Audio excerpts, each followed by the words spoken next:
మాధవరం కృష్ణారావు గారినే మనము అడిగి తెలుసుకుందాం. కావాలంటే నన్ను చంపండి అనే స్థాయికి మాధవరం కృష్ణారావు మాట్లాడడం, భావోద్వేగంగా మాట్లాడడం ఎందుకు అనేది కృష్ణారావు అన్నతోనే.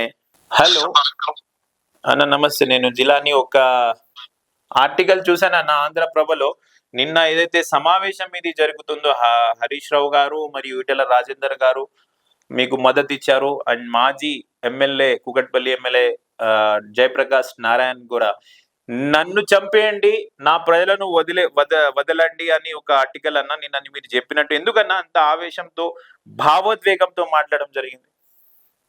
ఇప్పుడు కాలనీలు 50 సంవత్సరాల కాలనీలను కూడా 20,000 పెట్టడం, మా ముషపేట గ్రామాన్ని 22,000 పెట్టడం, బాలార్ గ్రామాలను 22,000 పెట్టడం, ఆఖరి సైబర్ సిటీ అని 20 ఏళ్ల కింద కట్టిన బిల్డింగ్ లో కూడా పట్టణాలకు 22,000 పెట్టడం, మా బేగంపేటలో ఎప్పుడో 50-60 ఏళ్ల కింద కట్టుకున్న ఇండ్లను 22 పెట్టడం, మా బోన్పల్లి పెట్టడం. అంటే కాన్స్టిట్యున్సీ మొత్తం అల్లాపూర్ లో సబ్జనగర్, రాజీవ్ గాంధీ నగర్ లో కనీసం అక్కడ మీటర్లు ఆపడం, పని చేయకపోవడం, మీటర్లు ఆపడం, అబద్ధాలు చెప్పడం.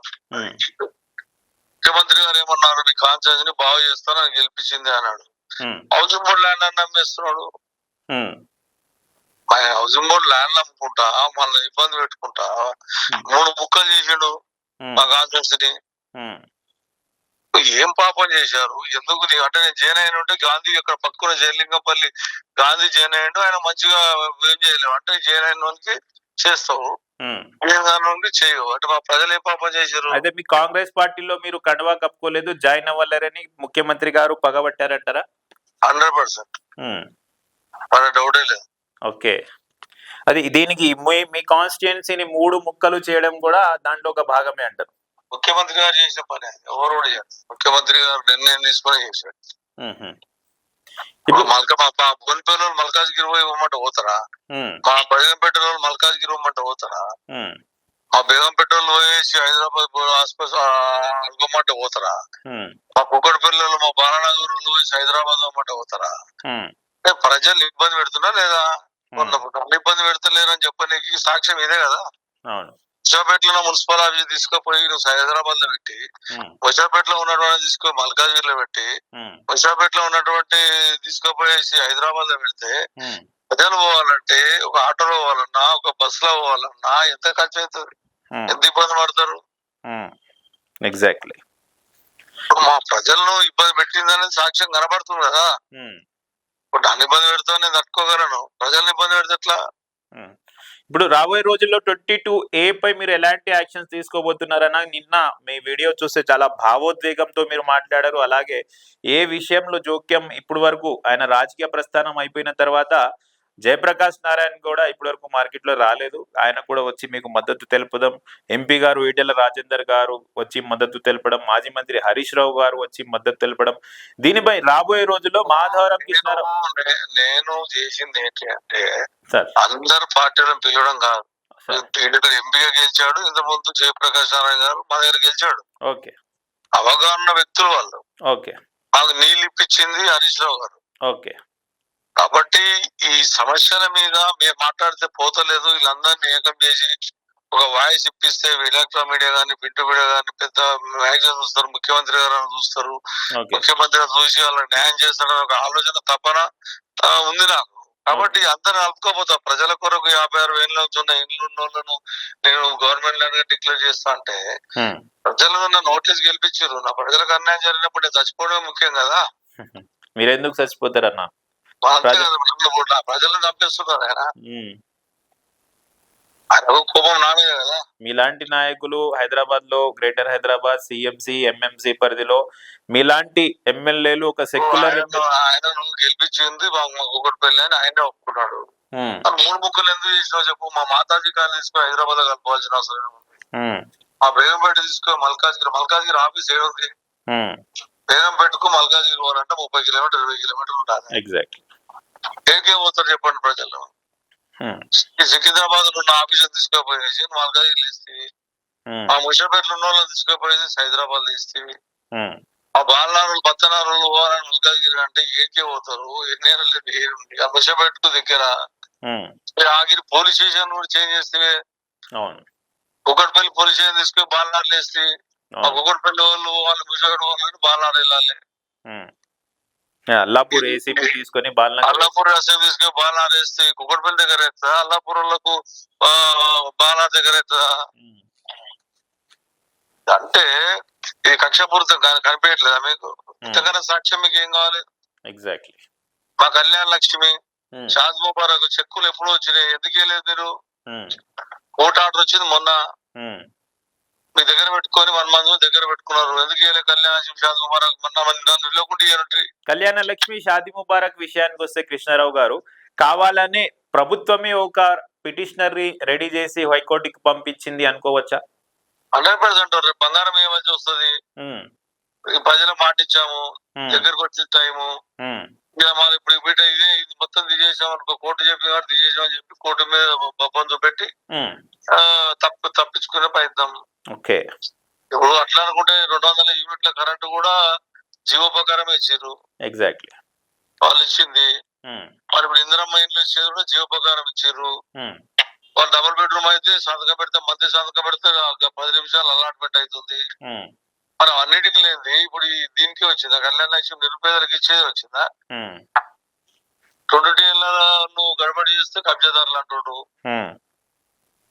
ఇప్పుడు 52 కట్టుకున్నాడు కూడా కబ్జా, ఆయన పుట్టే ముందు ఉన్నోడు కూడా కబ్జాదారు అంటున్నాడు. ఆయన దోసుక తిననీకి సంపాదించుకోనికి 30% వసూలు చేయడానికి తప్ప ప్రజలు చేసేది ఏమీ లేదు. ప్రజలు గమనిస్తారు, ప్రజలు చూస్తారు, వాళ్ళ సంగతి ఏంటో ప్రజలకు తెలుస్తారు. 22A పై కృష్ణారావు గారు రాబోయే రోజుల్లో వసంత్ నగర్ హౌసింగ్ బోర్డ్ అయినా మీ కాన్స్టిట్యున్సీలో ఉన్న ల్యాండ్స్ ని కాపాడుకోవడానికి రాబోయే రోజుల్లో కృష్ణారావు గారు ఎలాంటి స్టెప్స్ తీసుకుంటారు? మీరు చూస్తారు కదా ఏం జరుగుతుంది, నేను ఏం మాట్లాడి విన్నారు కదా, అదే జరగబోతుంది. ఓకే అన్న, డివిజన్ విషయానికి వస్తే అల్లాపూర్ డివిజన్ లో మీరు ఒక ఖబ్రస్థాన్ కి సఫ్దర్ నగర్ అనే ఒక ప్రాంతంలో ఖబ్రస్థాన్కి స్థలం కేటాయించారు. అది ప్రజలందరికీ తెలిసిన విషయమే. బట్ అది పెండింగ్ లో ఉంది, లాంగ్ స్టాండింగ్ ప్రాబ్లం గా అలానే ఉంది. అండ్ దీనిపై కృష్ణారావు గారు ఇంకేమైనా చేసి అతి త్వరలో ఆ ఖబ్రస్థాన్ అనేది ప్రజలకు అందుబాటులో తేవాలంటే ఎలాంటి మెజర్స్ తో ముందుకు వెళ్దామన్న? జూబ్లీస్ ఎలక్షన్ అయినాయి. ఎలక్షన్ ఏం చెప్పారు, 3 ముస్లింలకు గ్రేవాళ్ళు ఇస్తాము, 3 గ్రేవాళ్ళు ఇస్తామని అబద్ధాలు చెప్పి ఓట్లు వేసుకున్నారు. గెలిపించే తెల్లారి అన్నారు. చూసారా? ఇక్కడ నేను చేశాను, ఇక్కడ చేశాను కాబట్టి ఇప్పుడు ఇది ఓపెన్ అయిందంటే ఎమ్మెల్యే గారి పేరు వస్తే మా పేరు రా అని కాంగ్రెస్ వాళ్ళు ఆఖరి మంత్రి కూడా కలిసిన, హజారత్ కూడా కలిసిన, మంత్రిని కలిసిన, ముఖ్యమంత్రి రిక్వెస్ట్ చేసిన, ఆఫీసులకు చెప్పిన, మా చేతులు ఏం లేదు కదా, వాళ్ళ చేతులు ఉంది, వాళ్ళు ఇవ్వచ్చు, మీ పేరే పెట్టుకోండి నాయన, మీదే ఏమైనా బతిలాడా, చేయట్లేదు. వాళ్ళ చేత రాజ్యం ఉంది, వాళ్ళు చేయాలంటే చేయవచ్చు, వాళ్ళ పేర్లే పెట్టుకోమన్నా, వాళ్ళు ఏం చేయట్లేదు, ప్రజలను ఇబ్బంది పెడుతున్నారు. గ్రేవాడికి మన అబ్జెక్షన్, హిందువులు కూడా ముస్లిం కి ఇవ్వండి అని చెప్పారు. ముస్లిం గ్రేవాడి ఇవ్వండి హిందువులే కోరుతుంటే వీళ్ళు ఏమనాలి, వీళ్ళని వీళ్ళు సతాయిస్తున్నాడు కదా, మా ప్రజలు ఇబ్బంది పెడుతున్నాడు కదా. ఎగ్జాక్ట్లీ. అంటే వీళ్ళు యాటనిస్తే, చీరలు ఇస్తే, లేకపోతే గుడ్లకి ఇచ్చేస్తే ప్రజలు మా మబ్బు ఉండాలని అహంకార ధోరణితో ఉన్నారు వీళ్ళు. డబుల్ బెడ్రూమ్ ఇస్తామని చేంజ్ చేసుకుంటున్నారు. డబుల్ బెడ్రూమ్ ఫౌండేషన్ ఏం లేవు, మేము వేసే ఫౌండేషన్ ఇచ్చుకుంటా మేము ఇచ్చినామంటారు. హాస్పిటల్ సాతాన్ హాస్పిటల్ కడితే మేము కట్టినామంటారు. ఏదన్నా ఒక పైసా పని వాళ్ళు చేసిండ్రు అని నిరూపిస్తే ఏదైనా ఏది చేసి చెప్పు. ముఖ్యమంత్రి గారు మాటలు తప్ప ఏం చేసి 22 పెట్టాలంటే హైదరాబాద్ 70% నవాబుల ల్యాండ్లే. నవాబులు పరిపాలించారు, మనకు బ్రిటిష్ వాళ్ళు పరిపాలించలే. మరి అందుకొరకే ఇది ఒక దుర్మార్గమైన చర్య, దీంట్లో కుట్ర ఉంది. అంతేనే సిబిఐ కానీ హైకోర్టు సిట్టింగ్ జడ్జితో కానీ విచారణ జరిపించి దీని మీద ఎందుకు పెట్టి 22 ఎవరు పెట్టారు వాళ్ళని యాక్షన్ తీసుకోవాలి. కన్సల్ట్ మంత్రి ఎవరైతే ఉన్నారో మంత్రి మీద యాక్షన్ తీసుకోవాలి. ఏం కొత్తలకు వస్తున్నారు, రోజు పొద్దున్న లేవగానే ఏ మంచి పని చేశారు. లైట్లు వెళ్ళట్లేదు హైదరాబాద్ లో, ఇప్పుడు ఏం లేదు, లైట్లు వెళ్ళట్లేదు, ఇలా ట్రాఫిక్ ఎక్కడ స్తంభించిపోతుంది. ఇవన్నీ ప్రజలు దృష్టిలో పెట్టుకొని రాబోయే జిహెచ్ఎంసీ, సిఎంసీ, ఎంఎంసీ ఎన్నికలలో ప్రజల తడాకా ఏందో ప్రభుత్వానికి చూపెట్టబోతున్నారా అంటే కృష్ణారావు గారు ఏం సమాధానం ఇస్తారు? ప్రజలు నిర్ణయిస్తారు. నేను అని చెప్పనీకి వాళ్ళ కష్టం ఉన్నది అని తెలిస్తే ఖచ్చితంగా వాళ్ళకి బుద్ధి చెప్తారు. బాగుంది అనుకుంటే మాకు చెప్తారు. అంతేగాని ప్రజలకున్న కష్టాలను చూపెట్టడం మా బాధ్యత. ఓకే. రేపు అసెంబ్లీ గేట్ ఎలక్షన్ అలా ఉంటది, అసెంబ్లీ ఎలక్షన్ అలా ఉంటది, పార్లమెంట్ ఎలక్షన్ అలా ఉంటది. ఎలక్షన్స్ ఎప్పుడు కూడా. ఓకే. కాబట్టి దాన్ని మనం వాళ్ళు చేస్తారా వీళ్ళు చేస్తారా, ప్రజలకు నేను ఎమ్మెల్యే ఉన్నంత వరకు నా ప్రజలకు అన్యాయం జరగద్దు అనే ఆలోచనతో ఉన్న మనిషిని నేను. ఓకే. అది ఎప్పటికైనా మీ ప్రజల్ని మేము కాపాడుకుంటా, కావాలంటే నా ప్రజల కోసం నా ప్రాణాన్ని త్యాగాన్ని చేస్తా అంటారు. అంతే కదా. అంతగానే ఏం చేయమంటారు చెప్పండి. వాళ్ళకి అన్యాయం జరిగితే నేను బతుకుండేందుకు. ఓకే. అదే కదా. Thank you. Kukatpally MLA Kukatpally నియోజకవర్గానికి ఎల్లప్పుడూ మీలాంటి ఎమ్మెల్యేనే ఉండాలని J24 న్యూస్ కోరుకుంటుందన్నా. మళ్ళా మీతో సంప్రదిస్తాము. థ్యాంక్ యూ సో మచ్ అన్న.